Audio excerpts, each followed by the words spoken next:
Rights group urges Egypt to release critic's autopsy report. A leading human rights group says Egyptian authorities should release the autopsy report and investigate the suspicious death of an economic researcher detained 2 months ago.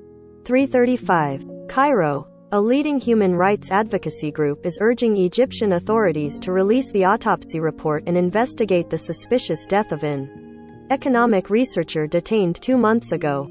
Human Rights Watch said the autopsy analysis and photos of Ayman Hadhoud's body should be made public and reviewed by independent forensic experts to determine whether he was tortured in custody, according to a statement released late Wednesday.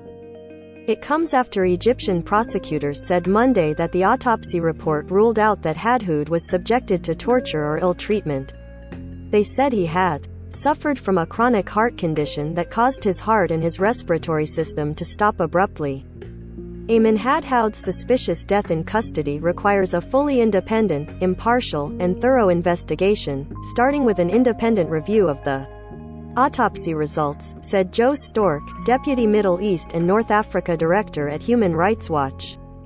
Clearly, the Egyptian authorities committed grave abuses against Hadhoud by subjecting him to a prolonged and forced disappearance.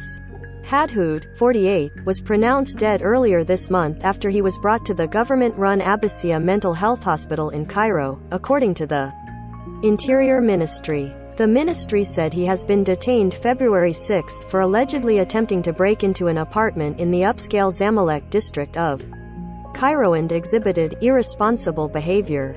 The statement was the first official account of what happened to Hadhoud, a critic of the government's economic policies, since his disappearance. Activists and academics have taken to social media to denounce Hadhoud's death, and many have called for an investigation. Eventually, prosecutors ordered a forensic autopsy of his body to determine the cause of death. Hadhoud's family members and friends who went to the building where the autopsy took place alleged that the physician conducting the procedure rejected requests for independent observers, the HRW said. The group also quoted a brother, who had seen the body, as saying that Hadhoud had facial bruises and a cracked skull. Torture and abuse by police are not unusual in Egypt. In 2016, Giulio Regeni, an Italian doctoral student, was found dead the side of a Cairo road. His body had been brutalized, raising suspicions of police involvement. Italy accused police officers of killing him, a charge that Egypt denied.